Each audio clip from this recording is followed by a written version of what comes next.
Goodness ടിവിയുടെ വിജയത്തിലേക്ക് എന്ന പരമ്പരയുടെ പുതിയൊരു അധ്യായത്തിലേക്ക് സ്വാഗതം.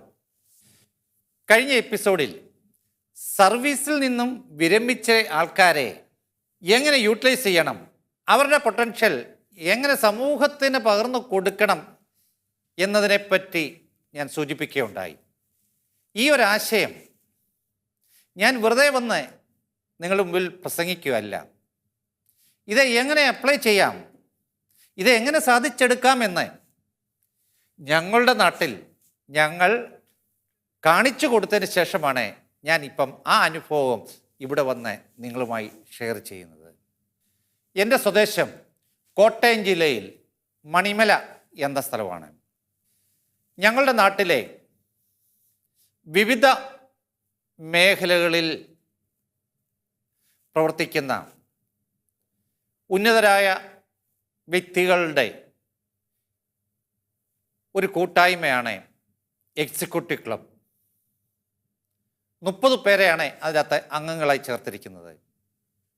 ലോക റെക്കോർഡ് ജേതാവ് IAS-കാർ, IPS-കാർ, അഡ്വക്കേറ്റ് ജനറൽ, ഉന്നത ബാങ്ക് ഉദ്യോഗസ്ഥർ, പൊതുമേഖലാ സ്ഥാപനങ്ങളിലെ ഉന്നത ഉദ്യോഗസ്ഥർ, കോളേജ് പ്രിൻസിപ്പൽമാർ, പ്രൊഫസർമാർ, custom superintendent, man power consultant, advocates, കർഷകരത്ന അവാർഡ് ജേതാക്കളെ, വ്യവസായികൾ, ഇങ്ങനെ വിവിധ മേഖലകളിൽ വ്യക്തിമുദ്ര പതിപ്പിച്ച ആൾക്കാരുടെ ഒരു കൂട്ടായ്മയാണ്. 2018 പ്രവർത്തനം ആരംഭിച്ച ഈ പ്രസ്ഥാനം മറ്റൊരു അന്തർദേശീയ ഓർഗനൈസേഷനുമായി ടൈപ്പില്ല. ഞങ്ങൾ ഇൻഡിവിജ്വലായി നിലനിൽക്കുകയാണ്. ഞങ്ങളുടെ മോട്ടോ ബിൽഡിംഗ് ബ്രിഡ്ജസ് എന്നാണ് ഞങ്ങളുടെ മോട്ടോ. ഇങ്ങനെ ഈ കൂട്ടായ്മ പ്രവർത്തനം ആരംഭിച്ച് മുൻപോട്ട് പോകുമ്പോഴാണ് കൊറോണ ഉണ്ടാകുന്നത്. ഒരു ദിവസം എൻ്റെ വീട്ടിൽ ഓട്ടം വന്ന ഒരു ഓട്ടോറിക്ഷക്കാരനോട് ഞാൻ ചോദിച്ചു, ഓട്ടമൊക്കെ ഉണ്ടോ? അപ്പോൾ പറഞ്ഞു, സാറേ ഓടാൻ പറ്റത്തില്ല, പാത്ത് കിടന്ന് ആണ് ഓടുന്നത്. ഇന്നലെ 120 രൂപയ്ക്കാണ് ഓടാൻ പറ്റിയത്. 20 രൂപയുടെ ആഹാരം കഴിച്ചു, 50 രൂപയുടെ പെട്രോൾ അടിച്ചു, വീട്ടിലേക്കുള്ള സാധനം വാങ്ങിക്കാനും കൊച്ചിന് മരുന്ന് വാങ്ങിക്കാനും സാധിച്ചില്ല എന്ന് പറഞ്ഞുകൊണ്ട് അദ്ദേഹത്തിൻ്റെ കണ്ണിൽ നിന്ന് കണ്ണുനീര് വീഴുന്നത് എൻ്റെ ശ്രദ്ധയിൽപ്പെട്ടു. ഞാനപ്പോൾ വീട്ടിലേക്കുള്ള സാധനം വാങ്ങിക്കും, കൊച്ചിന് മരുന്ന് വാങ്ങിക്കുമെന്ന് പറഞ്ഞിട്ട് കുറച്ച് രൂപ കൊടുത്തു. അതിനുശേഷം ഈ അവസ്ഥ ഞാൻ നമ്മുടെ ഈ കൂട്ടായ്മയിലേക്ക് ഷെയർ ചെയ്തു. അപ്പോൾ സ്ഥാപനത്തിന് ബിൽഡിംഗ് വാങ്ങിക്കുവാനോ സ്ഥലം വാങ്ങിക്കുവാനോ ഒക്കെ സ്വരൂപിച്ച് കുറേ തുക ഡിപ്പോസിറ്റ് ഉണ്ടായിരുന്നു. അതല്ല ഇപ്പോൾ ആവശ്യം, ഇതുപോലെ കഷ്ടപ്പെടുന്ന ആൾക്കാരെ സഹായിക്കുകയാണ് ആവശ്യം എന്ന് മനസ്സിലാക്കി ആ സമയത്ത് ഞങ്ങൾ ഈ 30 പേരും ഉണർന്ന് പ്രവർത്തിച്ച് ഞങ്ങൾ ആദ്യം ചെയ്തത് ഞങ്ങളുടെ മണിമല, വെള്ളാവൂർ പഞ്ചായത്ത്, ചെർക്കടവ് പഞ്ചായത്തിലെയും വാഴൂർ പഞ്ചായത്തിലെയും ഏതാനും മേഖലകളുടെ ഉൾപ്പെടുത്തിക്കൊണ്ട് ഏതാണ്ട് 1000-ഓളം ഓട്ടോറിക്ഷക്കാർക്ക് 1000 രൂപയുടെ കിറ്റും 500 രൂപ വീതവും വിതരണം ചെയ്തു. തുടർന്ന് ഞങ്ങളുടെയൊക്കെ പലരുടെയും സ്വാധീനം കൊണ്ടും ശ്രമങ്ങൾ കൊണ്ടും പലരും ഞങ്ങൾ മുഖാന്തരം ഇവർ ഈ സമൂഹത്തിന് ഹെൽപ്പ് ചെയ്യുവാൻ മുമ്പോട്ട് വരികയും ഏതാണ്ട് 25 ലക്ഷം രൂപയുടെ സഹായങ്ങൾ ആ ആഴ്ച കൊണ്ട് തന്നെ ഞങ്ങൾക്ക് ഞങ്ങളുടെ നാട്ടിൽ, ഞങ്ങളുടെ ഗ്രാമപ്രദേശത്തെ പാവപ്പെട്ട ആൾക്കാരെ സഹായിക്കുവാൻ സാധിക്കുകയുണ്ടായി. അത് ഒരുപക്ഷെങ്കിൽ ഒരു സംഘടനയ്ക്കോ മറ്റൊരു സംഘടനയ്ക്കോ ഒരു പ്രസ്ഥാനത്തിനോ അവകാശപ്പെടാൻ സാധിക്കത്തില്ല. അത്ര പെട്ടെന്ന് ഉണർന്ന് പ്രവർത്തിച്ച് ഇതുപോലെ ചെയ്യുവാൻ സാധിച്ചത് ഇത് മറ്റൊന്നുമല്ല, ഞങ്ങളുടെ ആ കൂട്ടായ്മയുടെ ബലമാണ് എന്ന കാര്യത്തിൽ യാതൊരുവിധ സംശയവും വേണ്ട. കൊറോണ കഴിഞ്ഞപ്പോൾ ഞങ്ങൾ ചിന്തിച്ചു, ഞങ്ങളുടെ ഓരോരുത്തരുടെ എക്സ്പീരിയൻസ്, വളരെയേറെ എക്സ്പീരിയൻസ്ഡ് ആയിട്ടുള്ള ആൾക്കാരാണ് ഇതിനകത്ത് 30 പേരും. എല്ലാവരും ലൈഫിൽ സക്സീഡായ ആൾക്കാരാണ്. ആരും വലിയ പഠിപ്പിസ്റ്റുകളൊന്നുമില്ലായിരുന്നു. എന്നിട്ടും IAS-കാരായി, IPS-കാരായി, അങ്ങനെ വിവിധ തലങ്ങളിൽ ഉന്നത ശ്രേണിയിൽപ്പെട്ട ആൾക്കാരാണ്. അപ്പോൾ നമ്മൾ വന്ന വഴികൾ എങ്ങനെയൊക്കെയാണ് എന്ന് നമ്മുടെ തലമുറയ്ക്ക് പകർന്നു കൊടുക്കേണ്ടത് നമ്മുടെ ഓരോരുത്തരുടെ ആവശ്യമാണ് എന്ന് ഞങ്ങൾ മനസ്സിലാക്കിക്കൊണ്ട് ഞങ്ങൾ ആ പ്രദേശത്തെ ഏതാനും സ്കൂളുകൾ ഞങ്ങൾ ദത്തെടുത്ത് ഏതാണ്ട് 10ഓളം സ്കൂളുകൾ ആണ് അപ്പോൾ ആ കാലഘട്ടത്തിൽ എടുത്തത്. ഇപ്പോൾ അത് എണ്ണം കൂടി വരുന്നു. അവിടുത്തെ കുട്ടികൾക്ക് ഞങ്ങളുടെ ഓരോരുത്തരും പോയി ഞങ്ങളുടെ അനുഭവങ്ങൾ പകർന്നു കൊടുക്കും. ഒരു ലോക റെക്കോർഡ് ചെയ്തവ ഞാൻ എൻ്റെ അനുഭവം പറഞ്ഞു കൊടുക്കും.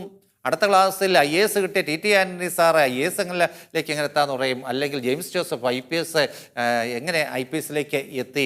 അങ്ങനെ ഓരോരുത്തരും അല്ലെങ്കിൽ അങ്ങനെ ഓരോരുത്തരും അവരുടെ അനുഭവങ്ങൾ നമ്മുടെ കുട്ടികളിലേക്ക് പകർന്നു കൊടുക്കുമ്പോൾ അത് അവരുടെ ആ മുഖത്തെ ആ പ്രസന്നതയും ആശ്ചര്യമൊക്കെ ഒന്ന് കാണേണ്ടത് തന്നെയാണ്. അവരെ ഒരു ലക്ഷ്യബോധത്തിലേക്ക് നയിക്കുവാൻ ഇതുപോലുള്ള പ്രവൃത്തികൾ കൊണ്ട് ഞങ്ങൾക്ക് സാധിക്കുന്നു എന്ന കാര്യത്തിൽ ഞങ്ങൾക്ക് ഓരോരുത്തർക്കും അഭിമാനമുണ്ട് എന്ന് പറയുവാൻ ഞാൻ ആഗ്രഹിക്കുകയാണ്. ഇതുപോലെയൊക്കെയുള്ള ഞങ്ങളുടെ അനുഭവങ്ങളൊക്കെ കേൾക്കുമ്പോൾ എനിക്കും ഇതുപോലെയൊക്കെ ആകണം, അല്ലെങ്കിൽ ഞാനും ആയിത്തീരും. എൻ്റെ മുമ്പിലുള്ള പ്രശ്നങ്ങളും പ്രതിസന്ധികളും ഒന്നും എൻ്റെ ജീവിത വഴിത്താരിക്കൊരു പ്രതിസന്ധിയാകില്ല. അതിനെ എല്ലാം അതിജീവിച്ച് ലൈഫിൽ സക്സീഡ് ആൾക്കാരാണ് എൻ്റെ മുമ്പിൽ വന്ന് അവരുടെ അനുഭവങ്ങൾ ഷെയർ ചെയ്തത് എന്ന് മനസ്സിലാക്കി ആ കുട്ടികളും ഒരു ലക്ഷ്യബോധം ഇടും. അവരും ഒരു ലക്ഷ്യത്തിലേക്ക്, ഒരു സ്വപ്നത്തിലേക്ക് കുതിക്കുവാൻ അവരെ പ്രാപ്തരാക്കുന്ന തരത്തിലേക്ക് അവരെ എത്തിക്കുവാൻ ഞങ്ങളുടെ പ്രവൃത്തികൾ കൊണ്ട് സാധിക്കുന്നുണ്ട്. ഇപ്പം ഞാൻ ഇപ്പോഴും ഓർക്കുകയാണ്, ഞങ്ങളുടെ വളരെ സീനിയർ മെമ്പറാണ് TT ആൻ്റണി IAS. അദ്ദേഹം മലപ്പുറം ജില്ലാ കളക്ടറായിരുന്നു, പത്തനംതിട്ട ജില്ലാ കളക്ടറായിരുന്നു, പിന്നെ കമ്മീഷണർ, സെക്രട്ടറി, അങ്ങനെ പല ഉന്നത പദവികളിലും വഹിച്ചിരുന്ന അദ്ദേഹത്തിൻ്റെ അനുഭവം ഷെയർ ചെയ്യാൻ വന്നു കഴിഞ്ഞിട്ട് പിന്നെ കുട്ടികൾ എന്നോട് ചോദിച്ചു, സാറേ, ബിനു സാറേ, ആ സാറ് പറഞ്ഞത് ശരിയാണോ, സത്യമാണോ എന്ന്. കാരണം ഒരിക്കൽ ജില്ലാ കളക്ടർ ആകുന്നതിന് മുമ്പേ സബ് ഡിവിഷണൽ മജിസ്ട്രേറ്റ് എന്ന പദവി അലങ്കരിച്ചപ്പോൾ ഒരു പ്രതിസന്ധികളെ, ഒരു കേരളം കണ്ട ഏറ്റവും വലിയ ഒരു കലാപത്തെ നേരിടുവാൻ വേണ്ടി ജുഡീഷ്യൽ മജിസ്ട്രേറ്റ് എന്ന പദവി അധികാരം ഉപയോഗിച്ച് വെടിവെക്കുവാൻ ഉത്തരവിടുകയും ആ വെടിവെപ്പിൽ ഏതാണ്ട് 7ഓളം പേർ മരിക്കുകയും ചെയ്യുകയും പിന്നീട് അതിൻ്റെ ഉത്തരവാദിത്വം ആ വെടിവെക്കുവാൻ ഉത്തരവിട്ടതിന് പേരിൽ അദ്ദേഹത്തെ പിടിച്ച് ജയിലിലാക്കുകയും അന്ന് ആ ജില്ലയിലെ ASP ആയിട്ട് IPS കിട്ടി അന്ന് ആ ജില്ലയിൽ വന്ന് ചാർജ് എടുത്ത ഒരു IPS ഓഫീസർ ഉൾപ്പെടെ അദ്ദേഹത്തിൻ്റെ പോസ്റ്റിങ്ങിലെ ഫസ്റ്റ് ഡേയിൽ തന്നെ അദ്ദേഹവും അറസ്റ്റിലായി ഏതാണ്ട് ദിവസങ്ങളോളം ജയിലിൽ കടന്ന അനുഭവങ്ങളും, അതുപോലെ തന്നെ ഇങ്ങനെ 8ാം ക്ലാസ്സിൽ പഠിക്കുമ്പോൾ തൊട്ട് റബ്ബർ വെട്ടി കറയെടുത്തതിന് ശേഷമായിരുന്നു സ്കൂളിൽ പോയ കാര്യവും പോകുന്ന വഴിക്കായിരുന്ന കയ്യിലെ ഒട്ടുപാല എല്ലാം പറിച്ച് കളഞ്ഞ കാര്യങ്ങളൊക്കെ അതിന് ശേഷം IASലെത്തി ജില്ലാ കളക്ടർ പദവിയിലേക്ക്, സെക്രട്ടറി പദവിയിലേക്ക് എത്തിയ അദ്ദേഹത്തിൻ്റെ വഴിത്താരകൾ പച്ചയ്ക്ക് പറഞ്ഞ് മനസ്സിലാക്കുമ്പോൾ ആ കുട്ടികളിലൊക്കെ ഉള്ള മുഖത്തെ ആശ്ചര്യം ഒന്നും വാക്കുകൾ കൊണ്ട് പറയാൻ എനിക്ക് സാധിക്കത്തില്ല. അത്രമാത്രം അനുഭവങ്ങളാണ് തീർച്ചയായിട്ടും ഇങ്ങനെയൊക്കെയുള്ള ആൾക്കാരുടെ അറിവുകൾ ഷെയർ ചെയ്യുമ്പോൾ നമ്മുടെ കുട്ടികൾക്ക് പകർന്നു കൊടുക്കുവാൻ സാധിക്കുന്നത്. അതിനുശേഷം ഞങ്ങൾ ഇൻസ്പയർ എന്ന ഒരു പ്രോഗ്രാമിന് രൂപം കൊടുത്തു. അത് ആദ്യം ആരംഭിച്ചത് മണിമല സെൻറ്റ് ജോർജ് ഹൈസ്കൂളിലാണ്. മണിമല സെൻറ്റ് ജോർജ് സ്കൂളിനെ പറ്റി പറയുമ്പം 105 വർഷത്തെ പാരമ്പര്യമുള്ള ഒരു സരസ്വതി ക്ഷേത്രമാണ് Manimala Saint George high school. Changanassery അതിരൂപതയുടെ കീഴിൽ മണിമല ഹോളി മേജെ ഫൊറോന പള്ളിയുടെ മാനേജ്മെൻറ്റിൻ്റെ കീഴിലാണ് ഈ സ്കൂൾ പ്രവർത്തിക്കുന്നത്. ഇത്രയേറെ പ്രമുഖ വ്യക്തികൾ പഠിച്ച മറ്റൊരു വിദ്യാലയം കേരളത്തിൽ കാണത്തില്ല. കർദിനാൾ ആൻ്റണി പടിയറ പിതാവ്, മുൻ DGP MK ജോസഫ് സാർ, ജില്ലാ കളക്ടർ, MLA, MP, കേന്ദ്രമന്ത്രി പദവി വഹിച്ച അൽഫോൺസ് കണ്ണന്താനം, ഇന്ത്യൻ ആർമിയിലെ 3ാം സ്ഥാനം വഹിക്കുന്ന ലഫ്റ്റനൻറ്റ് ജനറൽ വർഗീസ് മണിമലപ്പറമ്പിൽ, James Joseph IPS, customs superintendent Sunny Madiyath, MLA കടയനിക്കാട് പുരുഷോത്തമുള്ള സാർ, കോട്ടയം ജില്ലാ പഞ്ചായത്ത് പ്രസിഡൻ്റായിരുന്ന അഡ്വക്കേറ്റ് KP ശ്രീകുമാർ, ഇങ്ങനെ നിരവധി പ്രമുഖർ പഠിച്ച ഒരു കലാലയമാണ് Manimala Saint George high school.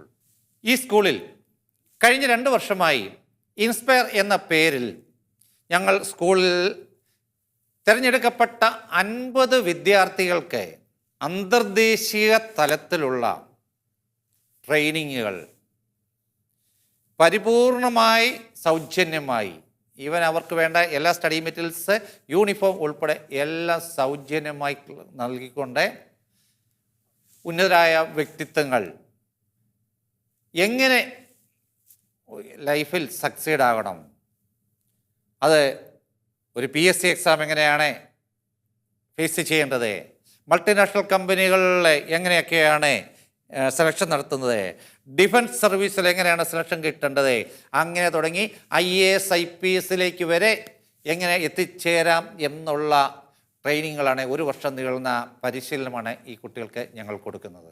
Goodness ടിവിയുടെ വളർച്ചയിൽ കൈകോർത്ത എല്ലാ നല്ലവരായ പ്രേക്ഷകരെയും നന്ദിയോടെ സ്മരിച്ച് ഞങ്ങളുടെ ഏറ്റവും പുതിയ ഉദ്യമം ഏറെ അഭിമാനത്തോടെ നിങ്ങൾക്ക് മുൻപിൽ സമർപ്പിക്കുന്നു.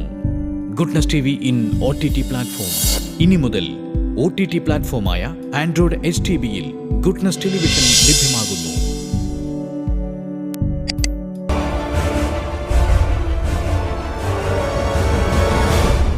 Goodness. Stay with God. ഇതിൽ വരുന്ന കുട്ടികളെ ആദ്യമേ തന്നെ ഞങ്ങൾ പരിശീലിപ്പിക്കുന്നത് സ്റ്റേജ് ഫിയർ മാറ്റുക എന്നുള്ളതാണ്. കാരണം എല്ലാ വിദ്യാലയങ്ങളും ഏറ്റവും കൂടുതൽ മുൻതൂക്കം നൽകേണ്ടത് കുട്ടികളുടെ സ്റ്റേജ് ഫിയർ മാറ്റി എടുക്കലാണ്. കാരണം ഇന്ന് ഞാനൊക്കെ ഇഷ്ടംപോലെ ഇൻ്റർവ്യൂ ബോർഡിൽ ഇരിക്കുന്ന അനുഭവത്തിൽ പറയുകയാണ്, ഇന്ന് എത്ര ഉന്നത മാർക്ക് വാങ്ങിച്ച കുട്ടികൾക്ക് പോലും ഒരു ഇൻ്റർവ്യൂ ബോർഡിനെ എങ്ങനെ ഫേസ് ചെയ്യണമെന്ന് അവർക്കറിയത്തില്ല. അവിടെ വരുമ്പോൾ അവർ കിടുകിടാ വിറയ്ക്കുകയാണ്. മറ്റൊന്നും അതേസമയം ഒരു സ്റ്റേജ് ഫെയർ മാറ്റിയ ഒരു കാൻഡിഡേറ്റിനാണെങ്കിൽ ആ അവസ്ഥ ഉണ്ടാകത്തില്ല എന്ന കാര്യം ഓർക്കുക. ഞാൻ എപ്പോഴും പറയും കുട്ടികളോട് എൻ്റെ മുമ്പിലിരിക്കുന്ന കുട്ടികളോട് പറയാറുണ്ട്, നിങ്ങൾ കടക്കാൻ പോകുന്ന നിങ്ങൾ നേരിടുന്ന ഏറ്റവും വലിയ കടമ്പ എന്ന് പറയുന്നത് നിങ്ങളുടെ സ്കൂൾ കോളേജ് വിദ്യാഭ്യാസ പരീക്ഷകളൊന്നുമല്ല, കലാലയ വിദ്യാഭ്യാസങ്ങളിൽ വരുന്ന പരീക്ഷകളൊന്നുമല്ല. നിങ്ങൾ നേരിടാൻ പോകുന്ന ഏറ്റവും വലിയ പരീക്ഷണം എന്ന് പറയുന്നത് ഒരു ഇൻ്റർവ്യൂവിനെ അല്ലെങ്കിൽ ഒരു പേഴ്സണാലിറ്റി ടെസ്റ്റിനെ ഫേസ് ചെയ്യുക എന്നുള്ളതാണ്. അന്നേരം തീർച്ചയായിട്ടും നിങ്ങളുടെ കലാലയ ജീവിതത്തിനുള്ളിൽ അതിനുള്ളിലുള്ള രൂപപ്പെടുത്തുകൾ നിങ്ങൾ സ്വയം നേടണം. സ്റ്റേജിൽ കയറുവാൻ ഒരു അവസരം കിട്ടിക്കഴിഞ്ഞാൽ ഒരിക്കലും അത് മിസ്സാക്കരുത്. പിന്നീട് ഇതിനൊരു അവസരം, ഇതൊക്കെ ഈ കലാലയ ജീവിതത്തിൽ മാത്രമേ കിട്ടത്തുള്ളൂ, പിന്നീട് ഇതിനൊരു അവസരം കിട്ടത്തില്ല എന്ന് ഞാൻ എപ്പോഴും കുട്ടികളോട് പറഞ്ഞു കൊടുക്കാറുണ്ട്. അന്നേരം തീർച്ചയായിട്ടും നല്ല സ്റ്റേജ് ഫെയർ മാറിയ ഒരു കുട്ടിയെ സംബന്ധിച്ചിടത്തോളം അവൻ എവിടെ ചെന്ന് കഴിഞ്ഞാലും കൂഞ്ചത്തില്ല. ഏത് പ്രതിസന്ധി വന്നാലും ആരുടെ മുമ്പിൽ ഫേസ് ചെയ്യാൻ അവന് പ്രത്യേകം ഒരു ആത്മധൈര്യം വളർത്തിയെടുക്കും. അതൊക്കെയാണ് നമുക്ക് വിദ്യാഭ്യാസം കൊണ്ട് ആർജിവിച്ചെടുക്കേണ്ടതെന്നേ. അന്നേരം സ്റ്റേജ് ഫെയർ മറ്റോ എല്ലാവരും സ്റ്റേജിൽ കയറ്റി ടോപ്പിക്സ് കൊടുത്ത് പ്രസംഗിപ്പിക്കും.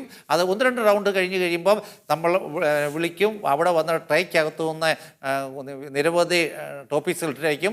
കണ്ണടച്ചൊരെണ്ണം എടുക്കുക, തുറന്നു നോക്കുക, ഓൺ ദ സ്പോട്ടിൽ തന്നെ പ്രസംഗിക്കുവാൻ കുട്ടികൾ പ്രാപ്തരായി. പിന്നെ അവസാനമാകുമ്പോൾ ഞാനിപ്പോഴും ഓർക്കുന്നുണ്ട്, കഴിഞ്ഞ ബാച്ചിൽ ആദ്യത്തെ ദിവസം സ്റ്റേജിൽ കയറ്റിയപ്പോൾ അവിടെ ബോധം കെട്ട് വീണ കുട്ടി പിന്നെ ഒരു 2-3-4 ക്ലാസ് കഴിഞ്ഞപ്പം എപ്പം വിളിച്ചാലും വന്ന് അല്ലെങ്കിൽ ആരാ വരുന്ന ചോദിച്ചാൽ ഈ കുട്ടിയായിരിക്കും ആദ്യം മുമ്പോട്ട് വരുന്ന തലത്തിലേക്ക് നമുക്ക് മാറ്റിയെടുക്കുവാൻ സാധിക്കുകയുണ്ടായി. അതുപോലെ തന്നെ ഇന്ന് നമ്മുടെ കുട്ടികൾക്ക് കാണാത്ത ഏറ്റവും ഒരു ന്യൂനതയാണ് കറണ്ട് അഫയേഴ്സിനെ പറ്റി ഒരു ഗ്രാഹ്യവുമില്ല. ന്യൂസ് പേപ്പർ ഇന്ന് നമ്മുടെ സമൂഹത്തിലുള്ള കുട്ടികളിൽ 1% 0.001% പോലും പത്രം വായിക്കുന്നില്ല എന്നുള്ളതാണ്. അതിൻ്റെയൊക്കെ പരിണിതഫലം എന്ന് പറയുന്നത് ഭയങ്കരമായിരിക്കും. നാളെ അവിടെ ചെല്ലുമ്പോൾ അവൻ പഠിച്ച സബ്ജക്റ്റ് വൈസ് നോളജ് പറ്റി അല്ല ചോദിക്കുന്നത്. കെമിസ്ട്രി പഠിച്ച് ഡിഗ്രി ചെയ്യുന്ന കുട്ടിക്ക് കെമിസ്ട്രിയെ പറ്റി അറിയാം, കെമിസ്ട്രിയെ പറ്റിയൊന്നും അവിടെ ചോദിക്കത്തില്ല. അവിടെ ചോദിക്കുന്നത് പലപ്പോഴും കറണ്ട് അഫയേഴ്സിനെ പറ്റിയായിരിക്കും. അതൊക്കെ കിട്ടണമെങ്കിൽ എന്തായിരിക്കും കിട്ടേണ്ടത്? ഈ ന്യൂസ് പേപ്പർ റീഡിങ്ങിലൂടെയാണ്. അന്നേരം അതിൻ്റെ ആവശ്യകത കുട്ടികളെ മനസ്സിലാക്കുകയും ഓരോ ദിവസത്തെയും പത്രങ്ങളുടെ പ്രധാനപ്പെട്ട വാർത്തകൾ അവരെ കൊണ്ട് എഴുതിക്കൊണ്ട് വരികയും അത് വായിപ്പിക്കുകയും ചെയ്ത് കുട്ടികളിലേക്ക് പത്രവായന ഡെവലപ്പ് ചെയ്യുന്ന തലത്തിലേക്ക് ഈ കുട്ടികൾ മാറ്റി എടുക്കുവാൻ ഞങ്ങൾക്ക് സാധിക്കുന്നുണ്ടായി. കഴിഞ്ഞ ക്ലാസ്സിൽ കോട്ടയം ജില്ലാ കളക്ടർ വന്ന ക്ലാസ് എടുത്തു, അഡ്വക്കേറ്റ് ജനറൽ വന്ന ക്ലാസ് എടുത്തു. അതുപോലെ ഒത്തിരി ഉയർന്ന ഉന്നത തലത്തിലുള്ള ആൾക്കാരുകളൊക്കെ ആയിരുന്നു ഓരോ സെക്ഷനും നയിക്കുകയുണ്ടായത്. കുട്ടികൾക്ക് മാത്രമല്ല, എൻ്റെ അഭിപ്രായത്തിൽ ഞാൻ എപ്പോഴും പറയും, കുട്ടികൾക്കല്ല ഇന്ന് ഏറ്റവും കൂടുതൽ ക്ലാസ്സുകൾ കൊടുക്കേണ്ടത്. ഏറ്റവും കൂടുതൽ ക്ലാസ്സുകൾ കൊടുക്കേണ്ടത് മാതാപിതാക്കൾക്കാണ്. ഒരു സ്കൂളിൽ എന്നെ കുട്ടികൾക്കൊരു പ്രസംഗത്തിന് വിളിച്ചാൽ ഞാൻ ചെല്ലാറില്ല. ഞാൻ പറയും അവരുടെ മാതാപിതാക്കളെ വിളിക്കുക. ആദ്യം കൊടുക്കേണ്ടത് അവരെയാണ് മാറ്റിയെടുക്കേണ്ടത്. ഇന്ന് മാതാപിതാക്കളുടെ ഒക്കെ വിചാരം സ്കൂളിൽ വിട്ട് ഫീസും കൊടുത്തു, അല്ലെ മറ്റു കാര്യങ്ങളൊക്കെ ചെയ്ത് കൊടുത്തു കഴിഞ്ഞാൽ, വസ്ത്രങ്ങൾ മാറ്റി കൊടുത്ത് ബുക്ക് മാറ്റി കൊടുത്തു കഴിഞ്ഞാൽ പിന്നെ കുട്ടിയുടെ ഉത്തരവാദിത്തം മുഴുവൻ സ്കൂളുകാർക്കാണ് എന്ന ഒരു ധാരണയാണ് മിക്ക മാതാപിതാക്കളും വെച്ച് പുലർത്തുന്നത്. കുട്ടി മിടുക്കനാണ് എങ്കിൽ എൻ്റെ കുട്ടിക്ക് എന്തെങ്കിലും ഒരു അക്കക്കേട് പറ്റിയിട്ടുണ്ടെങ്കിൽ അധ്യാപകരുടെ മെക്കിട്ട് കയറുന്ന ഒരു സമൂഹമാണ് നമുക്ക് നമ്മുടെ മുമ്പിൽ ഉള്ളത്. അന്നേരം തീർച്ചയായിട്ടും ഞാൻ എപ്പോഴും മാതാപിതാക്കളോട് പറയാറുണ്ട്, നിങ്ങളുടെ 2 കുട്ടികളെ മാനേജ് ചെയ്യാൻ നിങ്ങൾക്ക് സാധിച്ചിട്ടില്ല എങ്കിൽ ഒരു ക്ലാസ്സിലുള്ള 50, 40, 50 കുട്ടികളെ എങ്ങനെയാണ് മാനേജ് ചെയ്യുവാൻ സാധിക്കുന്നത്? അന്നേരം തീർച്ചയായിട്ടും ഇന്നത്തെ പണ്ടത്തെ പോലെ അല്ല. ഇന്ന് കുട്ടികൾ തെറ്റിൻ്റെ വഴിയെ പോകാൻ ഇഷ്ടംപോലെ സാഹചര്യങ്ങൾ നമ്മുടെ മുമ്പിലുണ്ട്. അതിൽ കുട്ടികൾ വീണുപോകും, അവരെ കുറ്റം പറഞ്ഞിട്ട് കാര്യമില്ല. അന്നേരം ഒരു കുട്ടി തെറ്റായി വഴിയെ പോകാതിരിക്കാൻ ഏറ്റവും കൂടുതൽ ഉത്തരവാദിത്വം മാതാപിതാക്കൾക്കാണ്. അവരുടെ ഇടവും വലവും നിന്ന്, ഓരോ കുട്ടിയുടെയും ഇടവും വലവും നിന്ന് മാതാപിതാക്കൾ വഞ്ചി തുഴഞ്ഞാൽ മാത്രമേ ആ കുട്ടിയെ തെറ്റിൻ്റെ പാതയിലേക്ക് പോകാതെ നന്മയുടെ പാതയിലേക്ക് നയിക്കുവാൻ സാധിക്കത്തുള്ളൂ എന്ന കാര്യം മാതാപിതാക്കൾ മനസ്സിലാക്കണം. ഇന്ന് ലോകത്ത് ഏറ്റവും കൂടുതൽ ദൂരം എവിടം തൊട്ട് എവിടം വരെ അത് ചോദിച്ചു കഴിഞ്ഞാൽ ഭൂമിയുടെ നോർത്തിൽ നിന്നും സൗത്തിലേക്കോ ഈസ്റ്റിൽ നിന്ന് വെസ്റ്റിലേക്കോ ഒന്നുമല്ല, മാതാപിതാക്കളും മക്കളും തമ്മിലുള്ള മനസ്സിൻ്റെ ദൂരമാണ് ഇന്ന് ലോകത്തിലെ ഏറ്റവും കൂടുതൽ ദൂരം എന്നാണ് എനിക്ക് പറയാൻ സാധിക്കുന്നത്. ഓരോരുത്തരും അവരവരുടെ ലോകത്തിലാണ് ഇന്ന് ജീവിക്കുന്നത്. അങ്ങനെയല്ല വേണ്ടത്. നമ്മുടെ കുട്ടികളുടെ ഏറ്റവും ബെസ്റ്റ് ഫ്രണ്ടായി മാതാപിതാക്കൾക്ക് മാറുവാൻ സാധിക്കണം. അവരെ കേൾക്കുവാൻ സാധിക്കണം.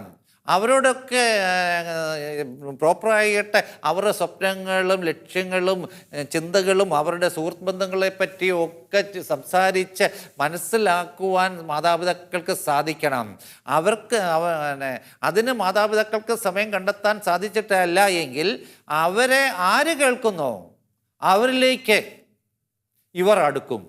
അത് ചിലപ്പം വലിയൊരു ചതിക്കുഴിയിലേക്കായിരിക്കും നമ്മുടെ കുട്ടികളെ എത്തിക്കുന്നത് എന്ന കാര്യം മനസ്സിലാക്കി അന്നേരം തീർച്ചയായിട്ടും നമ്മുടെ കുട്ടികളുടെ ബെസ്റ്റ് ഫ്രണ്ടായി ഓരോ മാതാപിതാക്കൾക്കും മാറുവാൻ സാധിക്കട്ടെ എന്നാണ് എനിക്ക് ഈ അവസരത്തിൽ പറയുവാനുള്ളത്.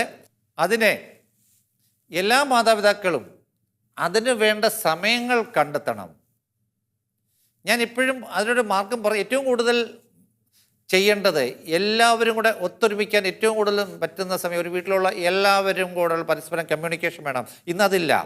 എല്ലാവരും അവരവരുടെ ലോകത്താണ്, എപ്പോഴും കുത്തിക്കൊണ്ടേ ഇരിക്കും. അന്നേരം വൈകുന്നേരം സന്ധ്യാപ്രാർത്ഥന, അതിന് ടൈം ഷെഡ്യൂൾ ചെയ്യുക. ആ ടൈം ഷെഡ്യൂൾ 7 മണിക്കാണ് 7 മണിക്ക് അവിടെ അന്ന് നല്ല 7 മണിക്ക് നല്ല സീരിയലുണ്ട്, അല്ലെ 7 മണിക്ക് നല്ല സീരിയലുണ്ട് എന്നും പറഞ്ഞുകൊണ്ട് നമ്മുടെ ടൈം അത് മാറ്റുകയോ അല്ലെങ്കിൽ വേറെ എക്സ്ക്യൂസ് പറഞ്ഞ് മാറുകയോ ചെയ്യാതെ അത് കൃത്യമായിട്ട് ഷെഡ്യൂൾ ചെയ്യുക. ആ സമയത്ത് വീട്ടിലുള്ള എല്ലാവരും അസംബ്ലി ചെയ്യുക. മണിക്കൂറുകളും പ്രാർത്ഥിക്കണമെന്നൊന്നും ഞാൻ ഒരിക്കലും പറയത്തില്ല. നിങ്ങളുടെ വിശ്വാസം അനുസരിച്ച് പ്രാർത്ഥിച്ചതിന് ശേഷം കുറച്ച് സമയം, ഒരു 10-20 മിനിറ്റെങ്കിലും ഒത്തൊരുമിച്ചിരുന്നുകൊണ്ട്, കുടുംബാംഗങ്ങളെല്ലാം ഒത്തൊരുമിച്ചിരുന്നുകൊണ്ട് അവിടെ കുടുംബങ്ങളിൽ എന്താണ് നടക്കുന്നത്, അവരുടെ ഓരോ വ്യക്തികളുടെ പ്രശ്നങ്ങളെ, ബുദ്ധിമുട്ടുകളെ, നേട്ടങ്ങളെ, കോട്ടങ്ങളെ ഇതെല്ലാം പരസ്പരം ചർച്ച ചെയ്ത് കുടുംബാംഗങ്ങളെല്ലാം മനസ്സിലാക്കി അത് കുടുംബത്തെ മുമ്പോട്ട് എങ്ങനെ ഉന്നതിയിലേക്ക് നയിക്കാം, ഓരോ വ്യക്തികളെയും എങ്ങനെ പരസ്പരം മുമ്പോട്ട് നയിക്കാം എന്ന് ചർച്ച ചെയ്ത് ആ ഒരു കൂട്ടായ്മ ഇന്ന് പലപ്പോഴും നമുക്ക് കാണാൻ സാധിക്കുന്നില്ല. ആ ഒരു കൂട്ടായ്മ രൂപപ്പെടുത്തി എടുത്തു കഴിഞ്ഞാൽ മാത്രമേ നമുക്ക് നമ്മുടെ ഓരോ കുടുംബങ്ങളെയും ഓരോ കുടുംബാംഗങ്ങളെയും കൂടുതൽ ഉയരങ്ങളിലേക്ക് നയിക്കുവാൻ സാധിക്കത്തുള്ളൂ എന്ന കാര്യം നമ്മൾ മറന്നു പോകരുത്. പലപ്പോഴും പല മാതാപിതാക്കളുടെയും വിചാരം എൻ്റെ മോനാണ് അല്ലെങ്കിൽ എൻ്റെ മോളാണ് ഏറ്റവും ലോകത്തിൽ ഏറ്റവും നന്മയുള്ള കുട്ടി എന്നാണ് ധരിച്ചു വച്ചിരിക്കുന്നത്. കാരണം കുട്ടികളെ അവർ അന്ധമായി വിശ്വസിക്കുന്നു, അല്ലെങ്കിൽ അവരെ മനസ്സിലാക്കുന്നില്ല. ഇവർ പോയി പല അക്കക്കേടിൽ പെട്ട് കഴിയുമ്പോഴാണ്, അല്ലെങ്കിൽ വലിയ പടുകുഴിയിലേക്ക് വീണ് കഴിയുമ്പോഴാണ്, അഗാധമായ ഗർത്തത്തിൽ വീണ് കഴിയുമ്പോഴാണ് തിരിച്ചറിവ് ഉണ്ടാകുന്നത്. അയ്യോ, എൻ്റെ കുട്ടിയുടെ പോക്ക് ഇതുപോലെ ആയിരുന്നോ എന്ന്. അന്നേരം നെഞ്ചത്തടിച്ച് കരഞ്ഞിട്ടോ നിലവിളിച്ചിട്ടോ കാര്യമില്ല എന്ന കാര്യം ഓരോ മാതാപിതാക്കളും മനസ്സിലാക്കി പ്രവർത്തിക്കുക. ഗുഡ്നസ് ടിവിയുടെ വിജയത്തിലേക്ക് എന്ന പരമ്പരയുടെ ഈ അധ്യായം ഇവിടെ അവസാനിക്കുകയാണ്. മറ്റൊരു വിഷയമായി അടുത്ത ആഴ്ച ഇതേ ദിവസം ഇതേ സമയം വീണ്ടും കണ്ടുമുട്ടാം. നന്ദി, നമസ്കാരം.